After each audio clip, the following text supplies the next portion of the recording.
Bonsoir à toutes et à tous. Il y a des personnes dans la salle qui ont suivi les débats de la bioéthique qu'on a organisés ou pas? Les états généraux. Levez la main, qu'on ait le plaisir de savoir qu'est-ce qu'on a retrouvé. Voilà. Vous étiez au débat de bioéthique qu'on avait dans le cadre des états généraux. Vous êtes venus. D'autres personnes? Voilà. Bienvenue. Vous avez constaté qu'on avait pris des engagements. Et les engagements à l'espace éthique, on les tient. Et on s'est dit, une fois qu'on sera un peu avancé dans non seulement la révision, mais le vote, puisque vous savez qu'il y a eu le premier vote à l'Assemblée nationale de la loi relative à la bioéthique, on fera un point de la situation et on continuerait dans les mois et probablement dans les années qui viennent à suivre les questions de bioéthique.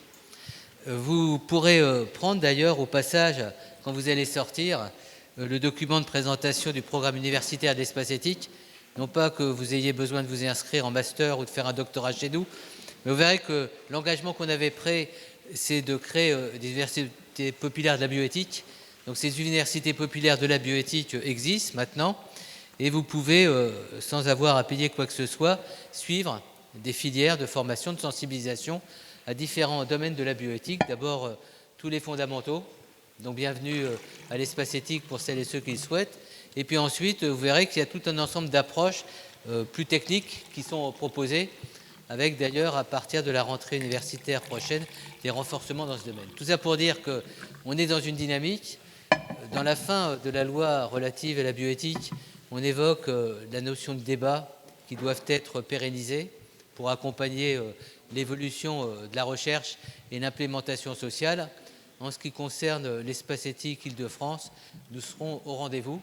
Au rendez-vous, on continuera cette démarche, et une démarche ouverte. Alors, on va faire comme on a l'habitude. D'abord, merci à nos intervenants d'avoir accepté d'être là. On a toujours cette même représentativité, à la fois de notre représentation nationale, à travers Jean-François Eliaou et puis Jean-Louis Touraine. Puis on a souhaité également, comme on l'a fait depuis des années, avoir les professionnels sur le terrain qui auront à mettre en œuvre cette fameuse loi de bioéthique, assumée en termes de génétique, en termes d'assistance médicale à la procréation. Puis on a une personne ressource depuis des siècles que l'espace éthique existe, c'est Hervé Chenevès, à la fois dans le domaine des neurosciences, dont on a dit qu'elle n'était pas assez servie dans cette loi de bioéthique. À lui seul, d'ailleurs, il les sert indépendamment de la loi. Et puis également comme président du comité d'éthique de l'INSERM, dont on sait à quel point pour nous il est précieux. Voilà, je ne vais pas saluer dans la salle toutes les personnes qui sont ici présentes, mais notre professeur de philosophie du lycée Henri IV avec quelques-uns de ses élèves est pour nous un symbole extraordinairement fort, puisqu'on sait à quel point un des enjeux, ça sera aussi toute cette réflexion. Et tu nous as dit qu'ils étaient 86 cette année dans l'atelier Henri IV. On viendra au mois de mai, les unes et les autres. D'ailleurs, vous pourrez participer, assister à ce rendu toujours passionnant des lycéens. Et Sébastien Claes, que vous connaissez tous à travers ses emails nombreux, lui anime véritablement tout ce réseau qu'on a mis en place avec les établissements scolaires. Et je me rappelle que Jean-François Eliaou nous avait fait l'honneur, je ne sais pas si vous vous rappelez, pour Créteil, l'Académie de Créteil. On avait organisé une grande rencontre et vous nous avez fait l'honneur d'intervenir en tant qu'OPEX, en tant qu'office parlementaire, et vous auriez été surpris de voir à la Sorbonne, il y a quelques semaines, tous les futurs enseignants de l'Île-de-France qui ont suivi 2 heures d'une manière intensive de présentation des enjeux de la loi de bioéthique. C'est pour dire qu'on s'aime, et je pense qu'à travers toute cette démarche, on arrivera à des évolutions importantes en termes d'intégration de ces questions. Alors je ne vais pas exciter de suite Jean-Louis Touraine, mais je pense qu'il doit être assez déçu de ne pas avoir été assez loin. Parce que au mois de, je ne sais pas si vous avez suivi il y a quelques jours, sur Le Figaro et Odoxa, je donnerai juste en introduction ces chiffres qui sont quand même très impressionnants. Bon, impressionnant, j'imagine, pour Jean-Louis Touraine qui dit s'il avait su que ça arriverait à ce niveau-là, peut-être qu'il serait allé plus loin dans ses propositions. Mais ce qui est intéressant, c'est la valeur quand même de la loi. Et le fait qu'il y ait eu tous ces débats, toute cette concertation, et on peut rendre hommage, on en parlait ce matin avec Jean-Louis Touraine, au travail du Comité consultatif national d'éthique, à toute cette mobilisation de la société où il y a énormément de débats. Et les parlementaires, quand ils ont commencé à travailler la question de la loi et puis ensuite à en débattre pour arriver à ce premier vote, Tout ça s'est fait dans une grande transparence avec un esprit d'ouverture, de pluralisme qui aboutit. Alors je ne sais pas, vous l'avez lu, je vous donne juste les 4 items qui vont nous intéresser par rapport au débat. Donc, enseignement du sondage, il est accessible, vous regarderez tout à l'heure sur Odoxa.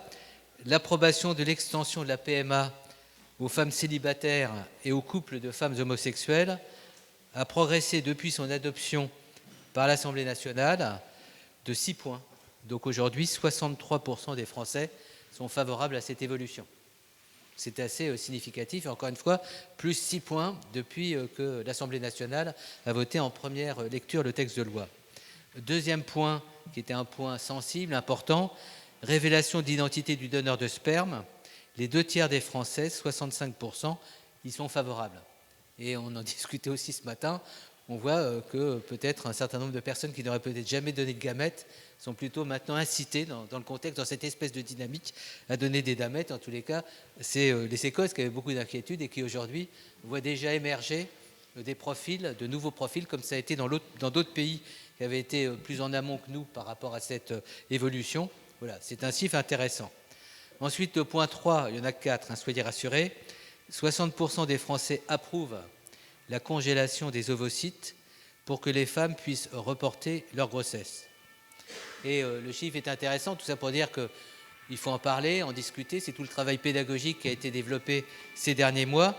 Et on dit dans cette enquête, plus 9 points en 3 ans. Alors on pourra se poser la question, est-ce qu'on a besoin de loi de bioéthique? Est-ce qu'il ne fallait pas tout libéraliser? Enfin, c'est une question qu'on peut se poser, puisqu'on sait qu'au fur et à mesure des lois de bioéthique, la prochaine, ça sera en 2025. On sait que beaucoup de choses sur lesquelles on était rétifs, finalement, à un moment donné, deviennent acceptables. C'est ça, sans poser des questions d'éthique. Et le dernier point, qui est un point pourtant particulièrement sensible, le point 4, les Français sont nettement favorables à la GPA pour les couples hétérosexuels. Le chiffre, c'est 68%. Moins pour les couples homosexuels, 53%. Dans les 2 cas, l'approbation a fortement progressé en quelques années.